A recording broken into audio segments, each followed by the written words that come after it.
तो कहानी की शुरुआत सियोल शहर के दो सबसे बड़े माफिया जूवुन और बोंगसेंग के एक ग्रुप की लड़ाई से होती है और उन दोनों के बीच में शर्त लगी हुई थी कि लड़ाई के बाद जिस भी ग्रुप के सबसे ज्यादा फाइटर जिंदा बचेंगे बाद में पूरे शहर के ऊपर उसका ही राज होगा। अब शुरू में जूवुन का ग्रुप बहुत बुरी तरह से हार रहा होता है, पर तभी वहाँ पर जूवुन ग्रुप के ही जीजुन और साथ ही जीसियोक नाम के दो भाई की एंट्री हो जाती है। पूरे शहर में उन दोनों के नाम का डंका बजा करता था और पूरे शहर के माफिया तक उन दोनों के नाम से बहुत बुरी तरह से कांपते थे। इवन जीजुन की ताकत तो इतनी ज्यादा थी कि लोग उसको हरक्यूलिस के नाम से जानते थे और अभी भी उसने लड़ाई में उतरते ही बस मुक्को मुक्को में बोंगसेंग ग्रुप के सभी लोगों का मोर बना दिया था। पर क्योंकि जूवुन ग्रुप के काफी सारे फाइटर पहले हार चुके थे, इसीलिए बाद में इस मैच को ड्रॉ कर दिया जाता है और बोंगसेंग और जूवुन यही डिसाइड करते हैं कि उन दोनों के ग्रुप हमेशा साथ में रहेंगे, पर उन दोनों में से कभी भी कोई एक दूसरे के एरिया में अपने बिजनेस को बढ़ाने की कोशिश नहीं करेगा। फिर अब इसके साथ ही कहानी वहाँ से 11 साल आगे आती है, जहाँ चान नाम के बोंगसेंग के एक आदमी को कुछ लोग पकड़कर चांद से मार देते हैं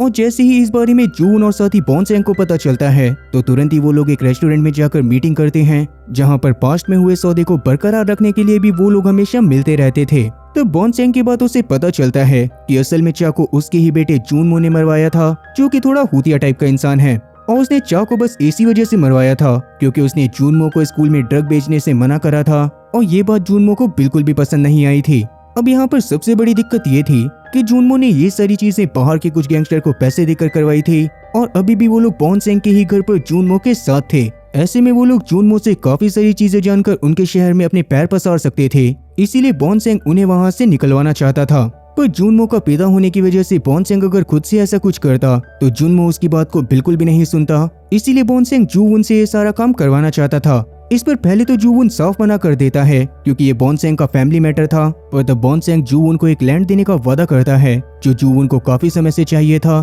तो जूवुन भी इस काम को करने के लिए मान जाता है। अब जूवुन ने इस काम को अपने सबसे काबिल बंदे यानी कि जीसियोक को सौंप दिया था। साथ ही उसकी बातों से ये बात भी क्लियर हो गई थी कि जूवुन जल्दी ही अपनी कुर्सी पर जीसियोक को बिठाना चाहता है। हालांकि जीसियोक जूनमो को धमकाने के लिए मान तो गया था, पर कहीं ना कहीं अब उसका मन भी इस गैंगस्टर वाली लाइफ से पूरी तरह से हट चुका होता है और वो भी अब अपने बड़े भाई जीजुन की तरह सब कुछ छोड़कर एक नॉर्मल लाइफ बिताना चाहता था। खैर अभी के लिए वो अपने सबसे भरोसेमंद साथी प्योम के साथ जूनमो के घर में जाकर उसके भाड़े के टट्टुओं को भगाने की कोशिश करता है, मगर जूनमो तो उसके सामने रिपलते हुए उसको बहुत ज्यादा उल्टा सीधा बोलने लग गया था। साथ ही तब वो जीजुन के ऊपर भी कोई कमेंट करता है जिसकी किसी गलती की वजह से 11 साल पहले ही उसका पैर तोड़कर उसको गैंग से निकाल दिया गया था और तब से अकेले जीसियोक की गैंग में सब कुछ संभाल रहा था। पर ये सारी बातें सुनने के बाद जीसियोक को काफी ज्यादा गुस्सा आ गया था, इसीलिए वो भड़कते हुए जूनमो को काफी सारे चांटे मारता है और उस समय पर जब जूनमो के बॉडीगार्ड जीसियोक पर अटैक करने की कोशिश करते हैं तो ब्योम ने मन भरकर कूट लेता है। अब इस सब के बाद वैसे जीसियोक तो वहाँ से निकल गया था, मगर जूनमो अब उससे किसी भी हालत में अपनी बेइज्जती का बदला लेना चाहता था। लेकिन जीसियोक को तो इस बात से कोई भी फर्क नहीं पड़ता और अभी के लिए वो पूरे 6 साल बाद जूनमो से मिलने के लिए चला जाता है, जहाँ पर जीजुन से बात करने के बाद जीसियोक उसको जूवुन की विश के बारे में बताता है कि वो जीसियोक को अपनी पूरी की पूरी कुर्सी देना चाहता था, पर जीसियोक को असल में पावर का कोई भी लालच नहीं था। वो खुद भी जल्दी से जल्दी गैंग को छोड़कर जीजुन के साथ ही काम करना चाहता था, पर अभी उसके लिए ये सब पॉसिबल नहीं होता क्योंकि उसके पास सिर्फ 2 ही ऑप्शन थे कि या तो वो जूवुन की कुर्सी ले ले या फिर जूवुन उसको जान से मार देगा। तब जीजुन उसको संभालते हुए उससे इस सब की टेंशन ना लेने को बोलता है और तब जीसियोक भी इस बारे में सोचते हुए अपने घर में वापस चला जाता है, जहाँ की पार्किंग में आज उसको एक बिल्ली दिखाई देती है जो कि अक्सर उसके पास आया करती थी और आज भी जीसियोक उसको खाना देकर ऊपर जा ही रहा था कि तभी पीछे से हुई चैन नाम का एक टीनेजर आकर उसके ऊपर अटैक करता है, जिसको जूनमो ने ही जीसियोक को जान से मारने के लिए हायर करा था। मगर जीसियोक की फाइटिंग स्किल सच में काफी ज्यादा कमाल की थी और उसने बस कुछ ही मुक्कों में हुई चैन को मार मार कर सड़ कर दिया था। पर तभी वहाँ पर हुई चैन के और भी काफी सारे साथी आ जाते हैं जिनके पास काफी सारे हथियार भी थे, लेकिन जीसियोक को इससे भी कोई भी फर्क नहीं पड़ता और वो बस अपने हाथों का इस्तेमाल करके हुई चैन और उसके साथियों को बिना साबुन के धोना चालू कर देता है, जिसके थोड़ी देर बाद सभी लोग कपड़ों की तरह जमीन पर बिछे पड़े थे और अभी जीसियोक के पास मौका भी था कि वो हुई चैन को जान से मारकर खत्म कर दे, मगर अभी वो ऐसा नहीं करता और हुई चैन को वहाँ से जाने को बोलकर खुद भी वहाँ से जाने लगता है। पर तभी हुई चैन ने अचानक से पीछे से जाकर उसको स्टैब कर दिया था, जिसके अगले दिन जीजुन को कोई कॉल करके जीसियोक की डेथ के बारे में बताता है। ये सुनकर तो जीजुन के पैरों तले जमीन खिसक गई थी और वो तुरंत ही जीसियोक के फ्यूनरल की तरफ जाने लगा था। वहीं जीसियोक के फ्यूनरल को ब्योम बहुत ज्यादा दुखी मन के साथ काफी अच्छे से अरेंज करता है, जहाँ पर जून की गैंग तो मौजूद थी ही, पर साथ ही बॉन्सेंग भी वहाँ पर उसकी आत्मा की शांति के लिए प्रे करने के लिए आया था। उसके साथ में जुनमो भी होता है जो कि ब्योम के सामने एक तरह से जी सियोक का मजाक बनाता है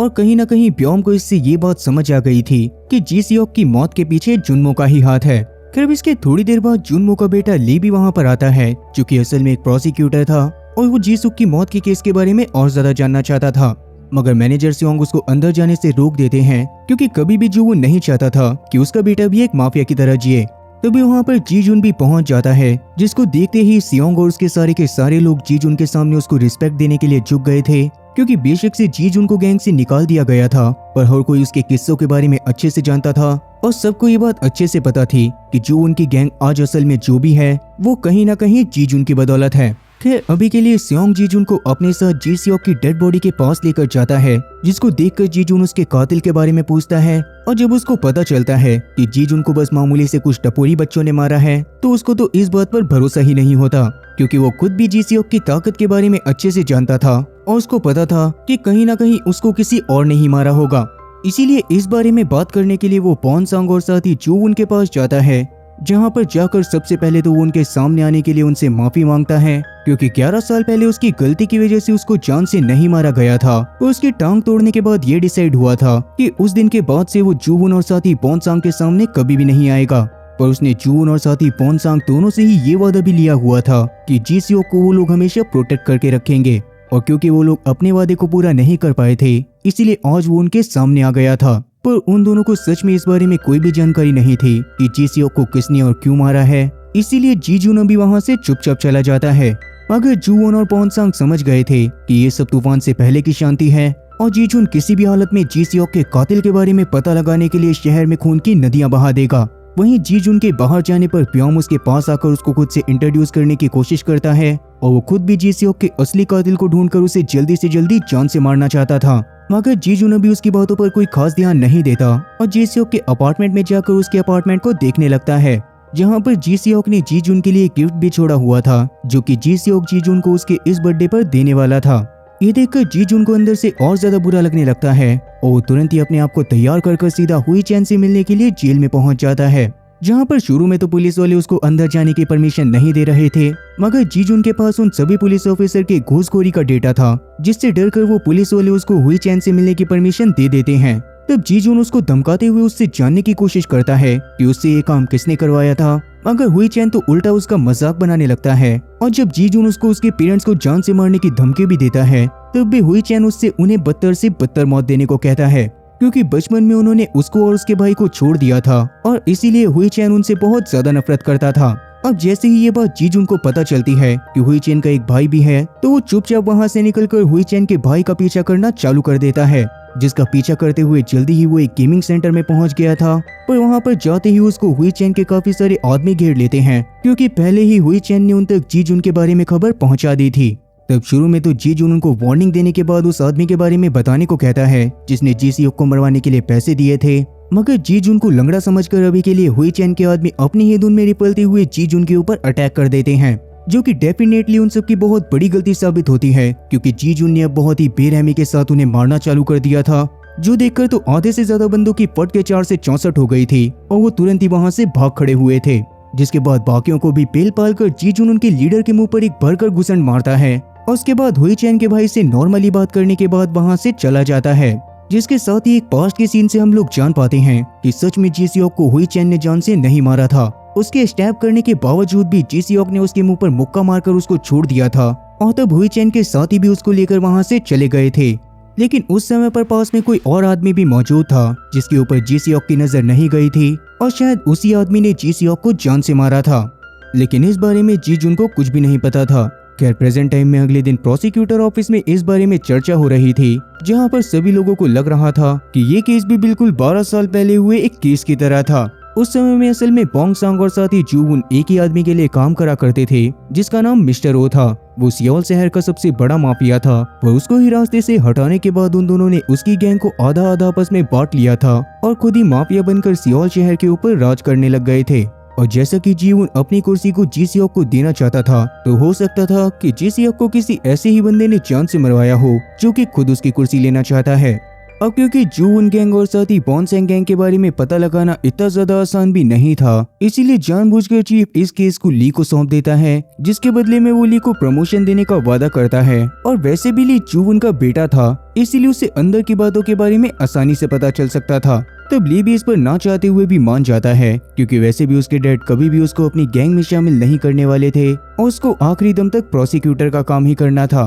वहीं जीजून वापस से हुई चैन के पास आया होता है, और क्योंकि हुई चैन जीजून के हाथों अपने भाई को मरते नहीं देख सकता था, इसीलिए वो जीजून को एनक्लीन नाम की एक कंपनी के बारे में बताता है, जिसकी ही वेबसाइट से उसको जीसीओ को मारने का टास्क मिला था, जिसके बदले में उसको 100 मिलियन वॉन का बड़ा अमाउंट मिलता। अब वैसे एनक्लीन के बारे में हुई चैन को ज्यादा चीजें पता तो नहीं होती, लेकिन एनक्लीन वालों ने अपनी पॉलिसी के चलते हुई चैन को छुड़वाने के लिए एक लॉयर को हायर करके दिया था, जिसका नाम यून था, और उससे बात करके जीजून को एनक्लीन के बारे में सब कुछ पता चल सकता था। ये बात जानते ही तुरंत ही जीजून यून से मिलने के लिए उसकी गाड़ी में चला जाता है, जिसको देखने के बाद वैसे तो यून उससे बिल्कुल भी नहीं घबराई थी, लेकिन जीजून जब अपने बारे में उसको थोड़ा बहुत बताता है तो वो डर के मारे एनक्लीन के बारे में सब कुछ बताने लगती है कि असल में एनक्लीन एक तरह की वेबसाइट है जहां पर अमीर लोग कुछ भी जॉब रखते थे। लाइक अगर किसी से कोई मर्डर या फिर कोई क्राइम हो जाता था या ऐसे ही वो किसी के साथ करवाना चाहते थे, तो उस वेबसाइट पर काम के बारे में और उसके अमाउंट के बारे में एक एडवर्टाइजमेंट डाल सकते थे, जिसको मैक्सिमम टीनेजर्स के पास सर्कुलेट करा जाता था। और जो लोग जल्दी से जल्दी पैसा बनाना चाहते थे वो इस तरह के गैर कानूनी काम करने के लिए भी तैयार हो जाते थे। पर जिस बंदे ने जीसीओ का खून करवाया था उसके बारे में सिर्फ कंपनी का ऑनर ही बता सकता था, इसीलिए यून अभी जीजून को एनक्लीन का कार्ड देती है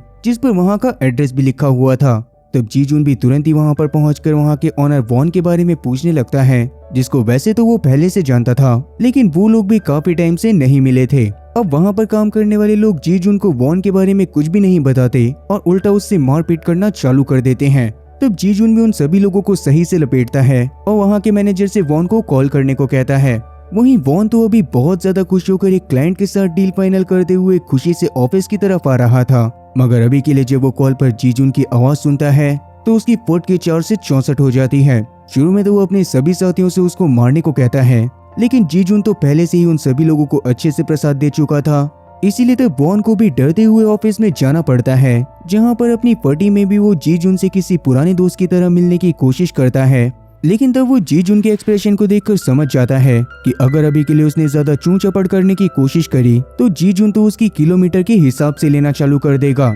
इसीलिए वो जीजून से बस एक मुक्का खाने के बाद सीधा घुटनों पर आकर उसके सामने माफी मांगने लगता है और उसको डरते हुए बता देता है कि जीसीओ को मारने के लिए पैसे जुन्मो ने दिए थे। इसके बारे में पता चलते ही जीजून वहां से निकल गया था, मगर जैसे ही इस बारे में बॉन्सांग के मैनेजर किम को पता चलता है कि वॉन ने जीजून के सामने अपना मुंह खोल दिया है, तो वो गुस्से में वॉन को बहुत बुरी तरह से सुनाता है। मगर कहीं ना कहीं उसकी खुद की भी फटी पड़ी थी, क्योंकि उसको पता था कि अब अगर जुन्मो को मारने के लिए जीजून को बॉन्सांग को पूरी तरह से खत्म भी करना पड़ा तो वो पूरे बॉन्सांग गैंग को खत्म कर देगा। खैर अब तक इस बारे में जुवोन को भी पता चल गया था, इसीलिए वो गुस्से में बॉन्सेंग के पास उससे मीटिंग करने के लिए जाता है, जहां पर बॉन्सेंग को सारी सच्चाई पता चलते ही वो काफी ज्यादा डरने लग गया था। और अब जैसा कि उन्होंने 11 साल पहले ट्रीटी करी थी कि वो कभी भी एक दूसरे के आदमियों के ऊपर अटैक नहीं करेंगे, तो जुन्मो की इस ट्रीटी को तोड़ने की वजह से जुवोन के पास पूरा राइट था कि वो बॉन्सेंग को जान से मारकर उसके एम्पायर को अपना बना ले। अब वैसे तो जुवोन भी बॉन्सेंग से जीसीओ की मौत का बदला लेने के लिए तैयार था,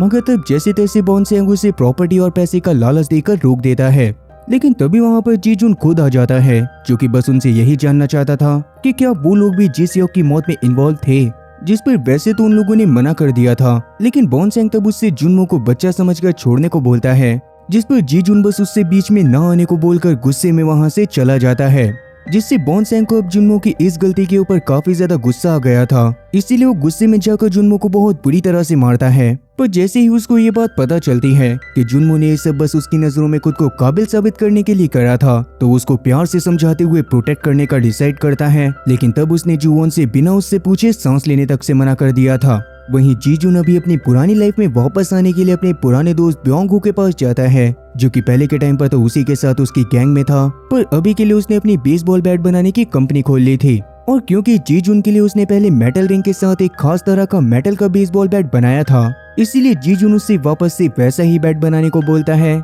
जिस पर ब्योंगहू मान गया था। लेकिन उससे पहले वो जीजून के पैर को सपोर्ट करने के लिए उसको एक लेग सपोर्ट देता है। दूसरी तरफ जून अभी अपने घर में योंगडो नाम के शहर के पुलिस डीआईजी से बात कर रहा था, जिसको कहीं ना कहीं जून ने अपने अंडर में कर रखा था और अभी के लिए उस डीआईजी को जुनमो की हरकत के बारे में भी पता चल गया था। इसीलिए वो जून से उसके 11 साल पुराने सपने को पूरा करने को कहता है, जिसमें वो अपनी ट्रीटी के अकॉर्डिंग बॉन्सेंग ग्रुप को पूरी तरह से खत्म करके शहर के ऊपर कब्जा कर सकता था। अब वैसे तो जून ये सारी चीजें 11 साल पहले करना चाहता था, लेकिन उस समय पर ये सारी चीजें पॉसिबल नहीं हो पाई थी। लेकिन उसकी ये सारी बातें ली ने अपने रूम में बैठकर अपने किसी सेटअप की मदद से सुन ली थी, जिससे उसको भी जुनमो की सच्चाई के बारे में पता चल जाता है और वो जी सियोंग की फाइल को देखने लगता है। वहीं बाहर अभी ब्योम आकर सियोंग से बात करते हुए उससे जी सियोंग की मौत का बदला लेने को बोलता है, मगर सियोंग तो जून के ऑर्डर के बिना कुछ भी नहीं करता था, पर ब्योम तो किसी भी हालत में जी सियोंग की मौत का बदला चाहता था। इसीलिए वो सियोंग को ऑर्डर के खिलाफ जाने की सलाह देता है,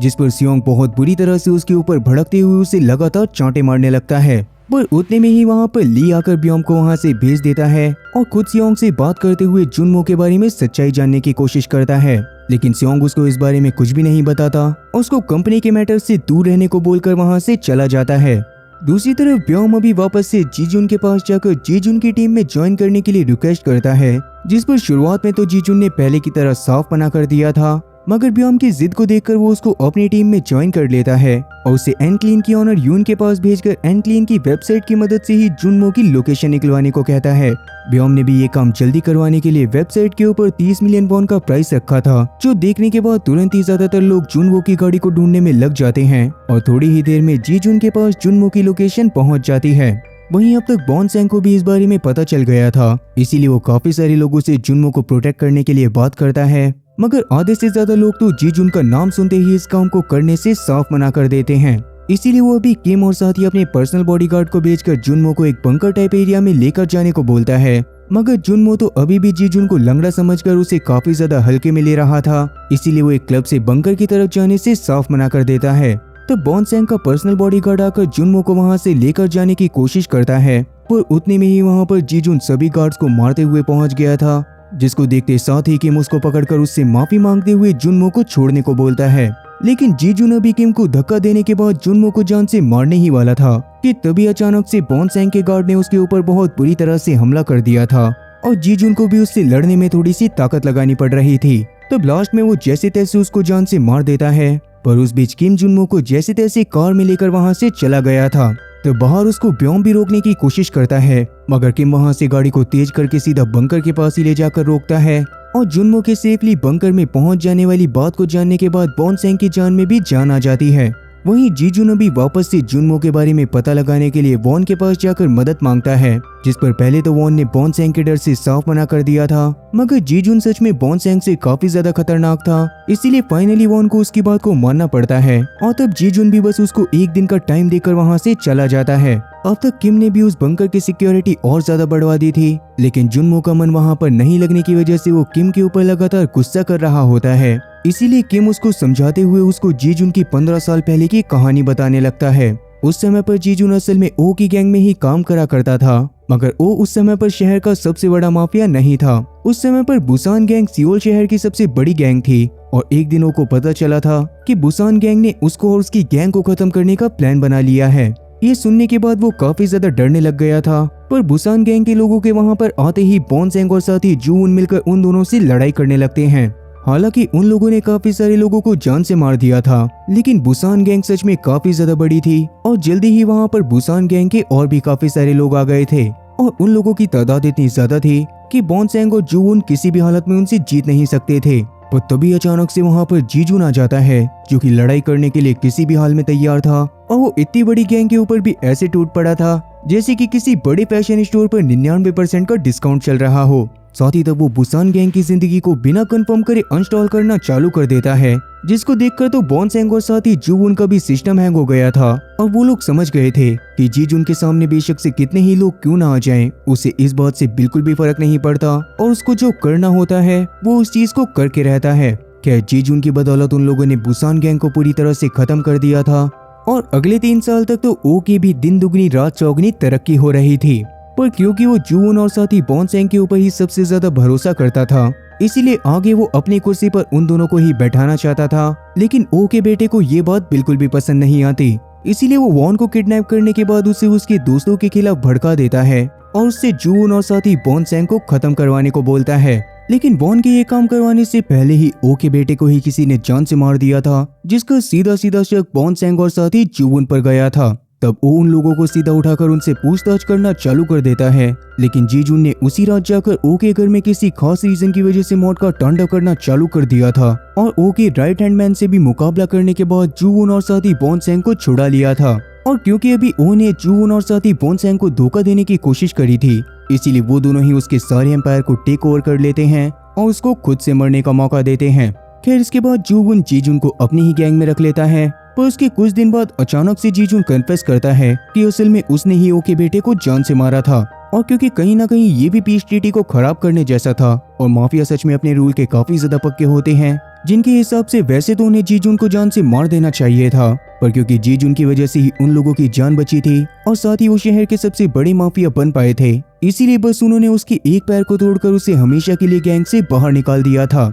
ये सब जानने के बाद जुनमो थोड़ा सा डर तो गया था, पर उसको इस बात पर भरोसा नहीं होता, इसीलिए वो किम को ही काफी ज्यादा उल्टा सीधा बोलने लगता है, जिससे परेशान होकर किम कहीं पर जाने लग गया था। उसके जाने के बाद जुनमो पागलों की तरह दरवाजे को पीटकर बाहर जाने की कोशिश करता है, लेकिन किम के ऑर्डर की वजह से कोई भी उसके लिए दरवाजा नहीं खोलता। जो देखकर कुछ सोचते हुए जुनमो तुरंत ही उन दो भाइयों को कॉल करता है, जिन्होंने उसके कहने पर कहानी की शुरुआत में चाकू जान से मारा था और अभी के लिए जुनमो उनसे जीजून को मरवाना चाहता था, जिसके लिए वो उन्हें काफी सारे पैसे ऑफर करता है और वो लोग भी इस पर मान जाते हैं। वहीं दूसरी तरफ जब बॉन्सैंग अपने घर में जीसीओक की मर्डर रिपोर्ट्स को देख रहा था, तब उसको पता चलता है कि असल में जीसीओक की लाश को सबसे पहले एक पुलिस ऑफिसर ने देखा था, जिसने खुद ही उसकी इन्वेस्टिगेशन करना चालू कर दिया था। मगर सबसे ज्यादा अजीब बात ये थी कि न तो उस पुलिस ऑफिसर का घर उस तरफ था और न ही उसका पुलिस स्टेशन उस एरिया का था, जिसका मतलब कि कहीं ना कहीं उस पुलिस ऑफिसर को किसी ने जानबूझकर वहां पर भेजा होगा। और तब जाकर बॉन्सैंग को लगने लगता है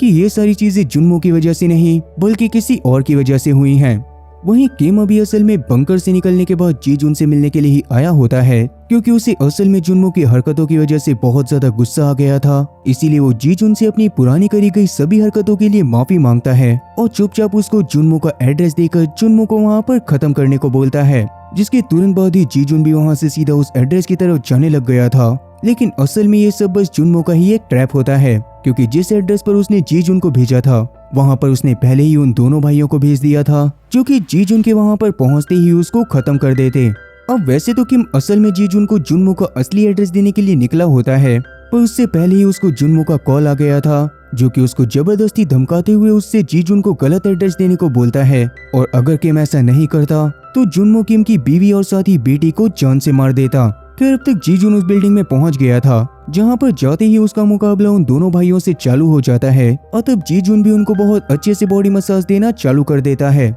जिस दौरान वो खुद भी थोड़ा सा घायल हो गया था और वो दोनों भाई अपने हथियारों से बार बार उसके ऊपर हमला करने की कोशिश कर रहे थे। लेकिन जीजून जैसे तैसे हर बार उनसे बचकर उन्हें फिर से मारता है और फाइनली वो एक भाई के हाथ से दूसरे को मरवाने के बाद बचे हुए भाई को भी जान से मार देता है। अब वो वहां से जा ही रहा था कि तभी अचानक से उन दोनों भाइयों में से एक के फोन पर जुनमो का कॉल आता है और तब फोन उठाने के बाद जीजून ने उसको साफ बता दिया था कि उसने उन दोनों भाइयों को जान से मार दिया है और वो जल्दी ही जुनमो को भी मारने के लिए उसके पास आ रहा है। ये सुनने के बाद तो जुनमो के चेहरे की हवाइयां उड़ गई थी, पर अभी के लिए वो गुस्से में किसी और को कॉल करने लगता है। और वहीं दूसरी तरफ जब जीजून वापस आ रहा था तब उस समय पर पास्ट के एक सीन से पता चलता है कि असल में ओ के बेटे की जान जीजून ने नहीं बल्कि जीसीओक ने ली थी, पर ताकि जीसीओक को कोई भी नुकसान ना पहुंचे, इसीलिए जीजून ने सारा इल्जाम अपने ऊपर ले लिया था और वो पिछले 11 साल से बेफालतू की सजा काट रहा था। खैर प्रेजेंट टाइम में बॉन्सॉन्ग योंगडो के साथ बैठा होता है, जो कि उससे उस पुलिस वाले के बारे में पता करने को तो कहता ही है,